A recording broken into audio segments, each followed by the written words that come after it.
who's kind of that boyfriend material versus like, who do I want to spend the rest of my life with? It's the joys of dating two men at the same time. Like just smash them together, make it one.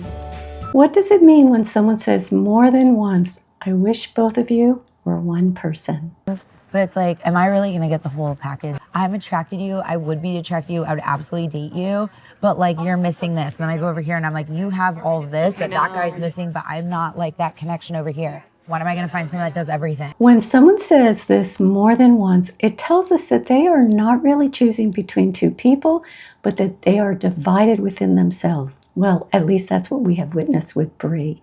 And just to be clear, there is nothing wrong with appreciating different qualities in different people. That's human. But Connor and Chris represent very different relational dynamics and possibly very different futures. From Bri's perspective, one feels calm, steady, family-oriented, someone you could build a future with, someone that is safe, that's Connor. And the other feels exciting, confident, expansive, and a take charge kind of person. Maybe even something about them is familiar from earlier relationships. I will get more into that. That is Chris.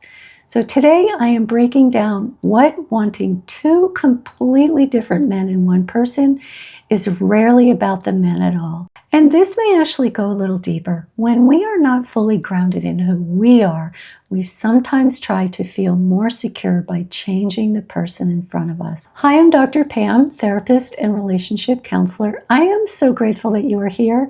Whether you have been with me for a while or this is your first video, this is a space about understanding ourselves and our relationships on a deeper level. And if that speaks to you, I would love for you to join us.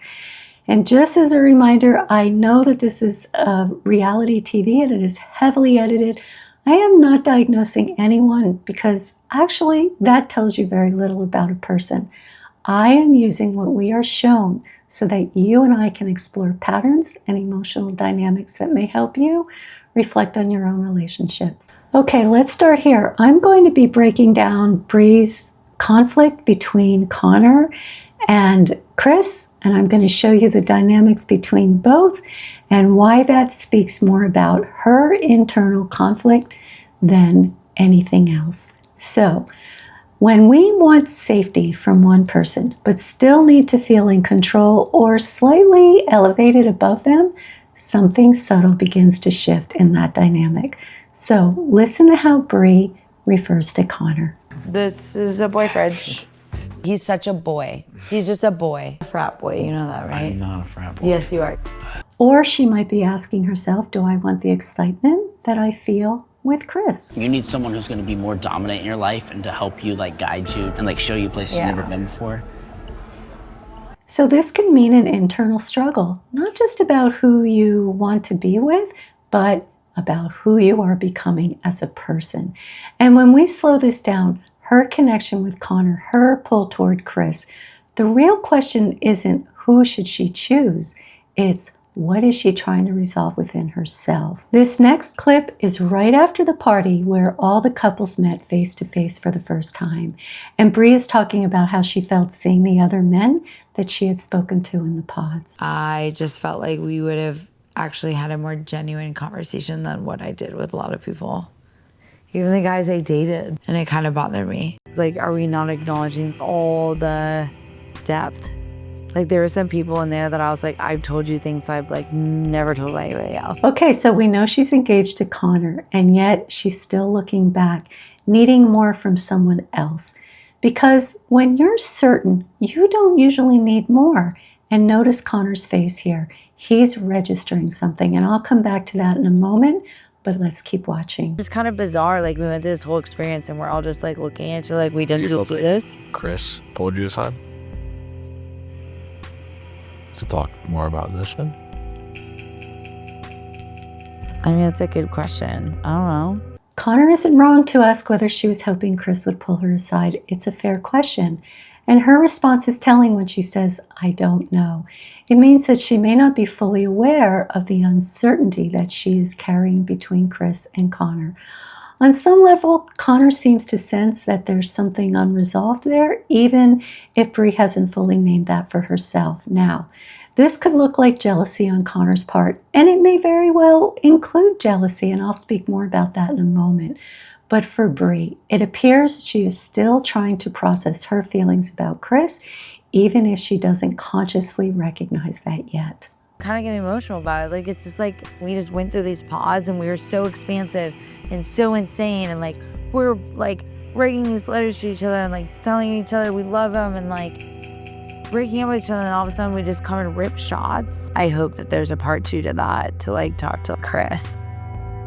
Kind of need the part 2. Let me say this first. When Bri tells Connor that she and Chris shared intimate conversations and letters expressing love, and that she feels like there is still something unfinished there, it doesn't seem like she's fully considering how that might impact Connor. Of course, none of us can always predict exactly how our words will land on our partner, but telling the person that you have just said yes to be engaged to, that you still feel a need for further emotional conversation with someone else can feel unsettling, to say the least. Connor may be wondering, what does that mean? Are you still holding space for him? When Bri says that she needs part 2, it can mean that there's something unresolved inside of her. Not necessarily that she wants to end things with Connor to be with Chris, but that she hasn't fully closed that chapter emotionally. And that fits with what we have seen already. She said she wishes she could combine Chris and Connor into one person.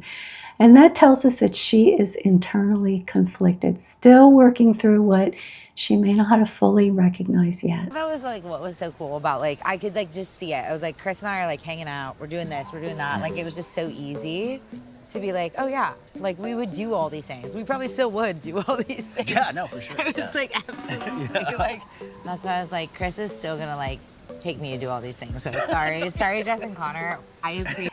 It might be easy to conclude that Bri is just being playful here, and I do think that she has a fun and playful side to her. But this is where it becomes more complicated.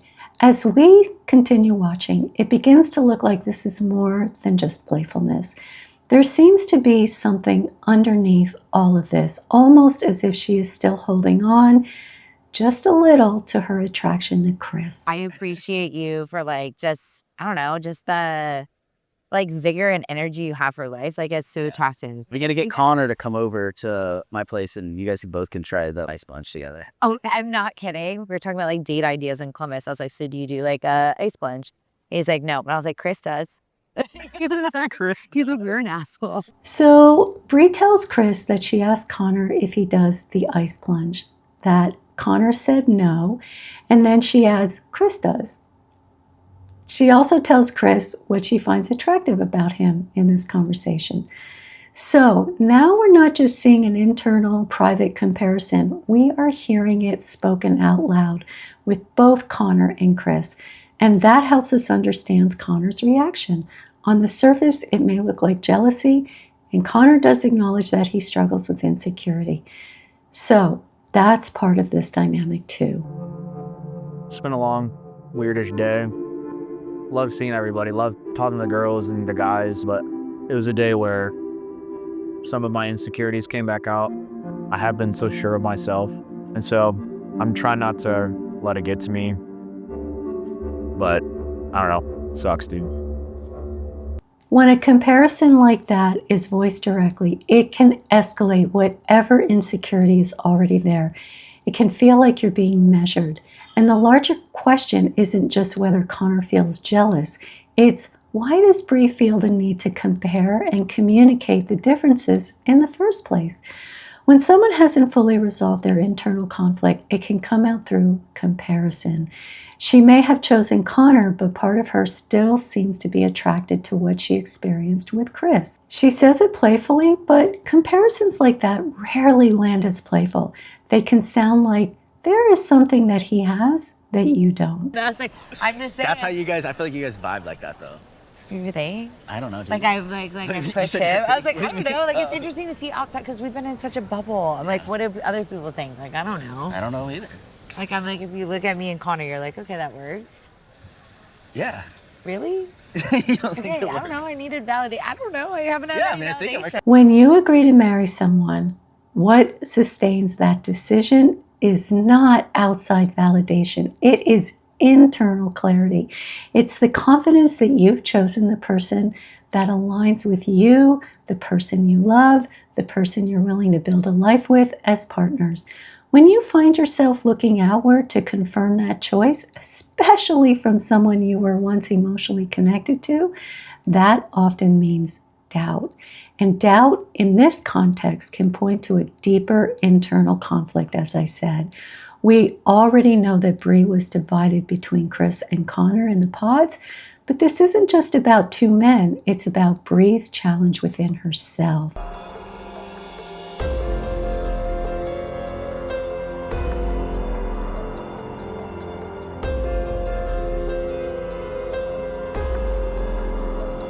If you grew up in a more rigid or strict environment, or in a home where there wasn't much space for your individuality, or where love felt conditional, it can become harder to develop that internal confidence.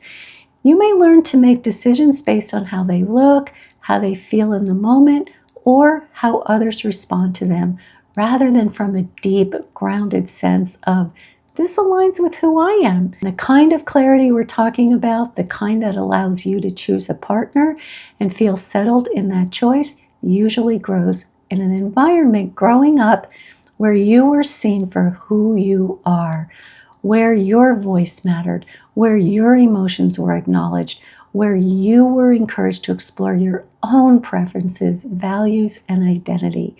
This is when it becomes necessary to gain self-awareness and go deeper into understanding who you are. What do I value? What kind of life do I want? What strengths do I bring to a relationship? What patterns or challenges do I carry? What are my core fears and how do they influence my life choices? Those are questions that deepen self-awareness, because the clearer you are about who you are, the clearer you become about the partner you choose. But when you rely on external reactions, validation, attention, comparison to confirm your decision, you will likely remain conflicted. So next, Bri tells Connor that she is grateful he has supported her in talking with Chris and that she may still need to unpack more with Chris.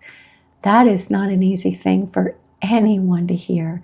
And I want you to pay close attention to Connor's response here, because it becomes important for what I am going to talk about next. I guess it's a little weird for me just to see you like stumble over like a connection that you had cut off. Didn't love hearing it. Yeah. Usually I wouldn't say these things. I probably just like keep them internalized and then either blow up in a day or two or like resent you for them when I didn't tell you what I was feeling. What we are witnessing here is personal growth and emotional maturity on Connor's part. He shares that in the past he would have held his hurt inside, let it build, and eventually turned it into resentment and blow up. Instead, he is choosing to speak honestly about how he is feeling. That's growth. And at the same time, this is his fiance. He is sitting there listening as she unpacks her relationship and lingering feelings towards Chris. That is a lot to ask of someone. Emotional maturity does not mean emotional invulnerability. Connor can be growing and still feel insecure. He can be self-aware and still feel hurt. Growth doesn't mean he doesn't need reassurance. I can't help but wonder, would Bri be able to extend that same space to Connor if the roles were reversed? If he were still trying to process feelings about another woman from the pods, how might that feel to her? And this is why we have to be mindful of what we ask of our partner. When we only see a situation through our own lens, it can feel reasonable. But when we flip the perspective, we often see the emotional weight that we are asking of our partner more clearly. Now, here's where it becomes even more subtle, because after all of this openness, after Connor expressed vulnerability and growth, listen to how Bri refers to him in this next clip. Oh my gosh. It's a work in progress. You would rather have a man cave than park your car in the garage. Okay. Casa de Connor. If I was 21 years old walking into a guy's house, but he's 32. Connor just walked Bri through his home, and as she moved through the space, She commented on nearly everything, what she liked, what she didn't, what felt acceptable, and what didn't feel acceptable. It came across less like curiosity and more like an evaluation. She even said that if he were 21, it might make sense, but then reminded him that he's 32. And underneath that kind of comment is, again, comparison. She is communicating a standard and that he is falling short of it. On some level, I imagine Connor feels criticized or judged in that moment. Even if it wasn't intended to be harsh, repeated evaluation can feel diminishing. And over time, that kind of subtle judgment, especially when it carries a tone of superiority, can slowly chip away at both a person's confidence and the connection between two people. It's in plastic. For like 20 seconds, it's gonna be fine. I'm just gonna lift the other wedge. I'm gonna get cancer living with you. Maybe I'm just kind of an idiot sometimes. I wasn't even in a fraternity. Well, you should have been. Why be in one when you can just do it in your 30s? You're like, Sassy? yeah, Yeah. sometimes a little mean. Okay. I need to be nicer. You're right. One thing I often see with couples is that one or both partners begin to put each other in a box. They draw conclusions, assign labels, and start relating to the version they've created rather than staying curious about who the person actually is. And we see some of that here with Bri. I mean, to her credit, when Connor tells her that she can come across as mean, she doesn't completely dismiss it. She first frames herself as sassy, which is more flattering way to see herself, but she does eventually acknowledge his perspective. The question is, what will she do with that awareness? Because recognizing something is one thing, applying it consistently is another. And this connects directly to the "you're such a boy" comment. When you repeatedly refer to your partner as a boy, even if it's said lightly, you are subtly placing them in a category. You're defining them in a way that can shrink them. Over time, labels shape perception, and perception shapes behavior. If Connor is cast as the boy, the less mature one, the one who needs correcting, that creates a dynamic where he likely feels shame. Maybe I'm just kind of an idiot sometimes. Because she communicates that she knows better. I want to show you one more clip where Bri subtly diminishes Connor, and then we're going to move on to breaking down her interaction with Chris at the bar. I have to teach him some things around, like, I was like, he threw all of his stuff in a suitcase. I said, can I refold that for you? Can I repick? Do you have a dirty clothes bag? Mom, we're baby stepping. He said he's malleable. So I said, okay, we'll see how flexible this man is. This is the first time that Connor is meeting Bri's mom. And even in that moment, Bri talks about needing to teach him and describes him as malleable. When you frame your partner as someone who needs to be shaped, it suggests that you are seeing them through the lens of what they are not, rather than who they already are.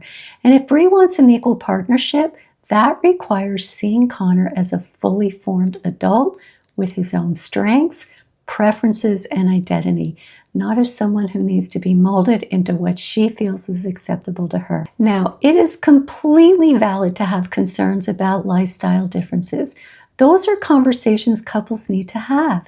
But there is a difference between collaborating about differences and positioning yourself as the one who will fix them. And this may actually go a little deeper. When we are not fully grounded in who we are, we sometimes try to feel more secure by changing the person in front of us, instead of asking ourselves, does this person align with who I am? Okay, let's take a closer look at the interaction between Chris and Bri at the bar, because that tells us a lot. I did a deeper dive into Chris in my previous video if you'd like more context on him, but here I just want to focus specifically on Bri because her response in this moment is telling. And stay tuned because I am also going to break down the conversation Bri has with Connor when she tells him that she cannot marry him.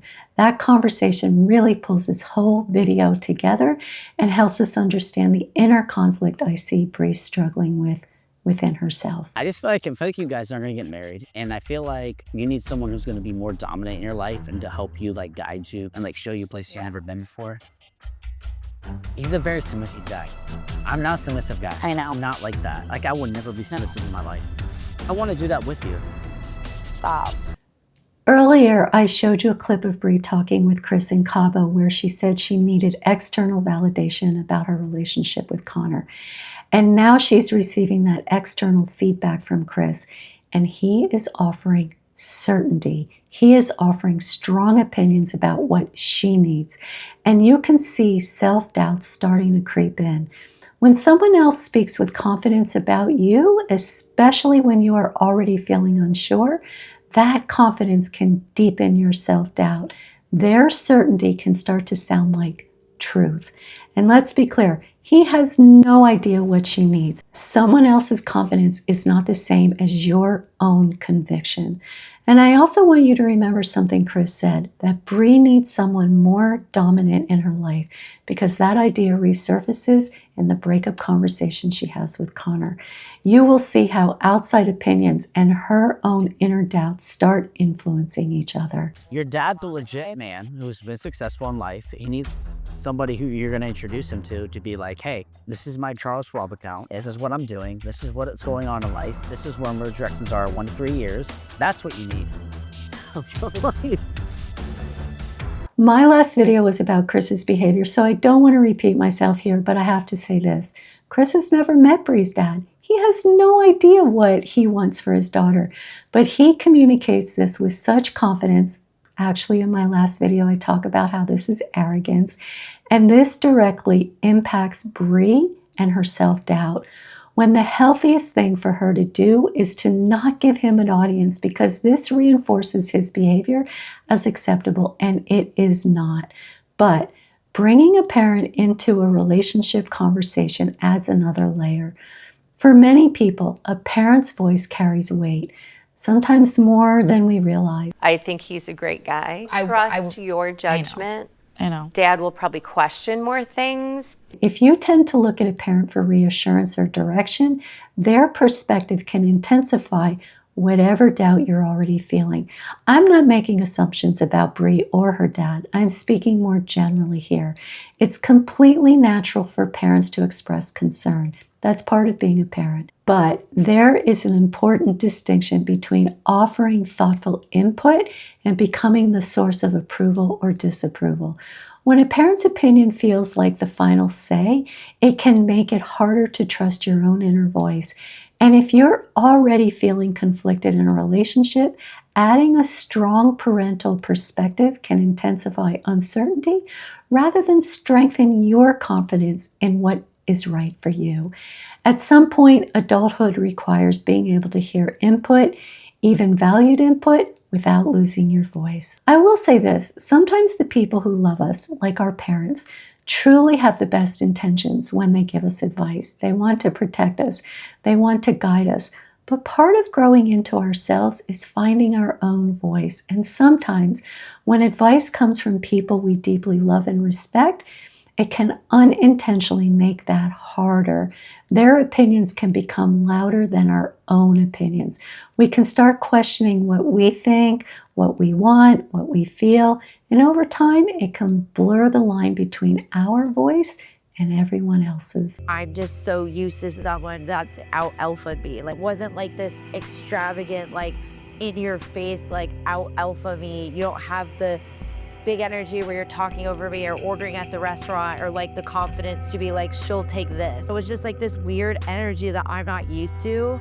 And there it is. Bri says that she has been with men who have out alphaed her. And that helps us understand why she may have been pulled towards Chris. His confidence, arrogance, is dominance. That felt familiar to her. What's interesting is the contrast with Connor. Her role seemed different. Instead of being with someone who takes the lead, she positioned herself as the one shaping and guiding and taking the lead, even molding him. That contrast raises an important question. Does she experience relationships as either surrendering control or taking control? And it's actually interesting because we talk about challenge, and challenge shows up so differently. Like, is it challenging me to get up at 6 o'clock and go to the gym and like be disciplined about that? Maybe. That's something that I would love for someone to encourage me to do. But like also is the challenge of like being able to accept just being loved for who I am. And there it is. We're seeing more of her inner conflict. Do I want someone who pushes me, challenges me, motivates me, maybe even pressures me to be better? Or do I want someone who accepts me as I am? That tension isn't really about the gym. It's about identity. It's about whether growth feels like being pushed from the outside or supported from within the relationship. And this is where Bri's work lies. Like I said earlier, she would benefit from deeper self-awareness, not changing who she is, but understanding her internal conflict. Because when you understand the root of your inner conflict, you stop looking for someone to resolve it for you. And from there, you can show up fully as yourself, not trying to be led, not trying to lead, not trying to mold, but grounded, confident, and clear about what actually aligns with who you are. Sometimes people confuse intensity with growth. Being pushed can feel productive, being accepted can feel safe. But real growth in a relationship is collaborative. It happens when two people are grounded in who they are and choose to grow together. So this is my 4th video in my Love is Blind Season 10 series. I will link the other 3 below, and there is more to come, so stay tuned. And please know that I am so grateful for your comments. I do read them. I know I'm not always able to respond to them because I am so busy making the next video for you. Thank you so much for watching. See you next time.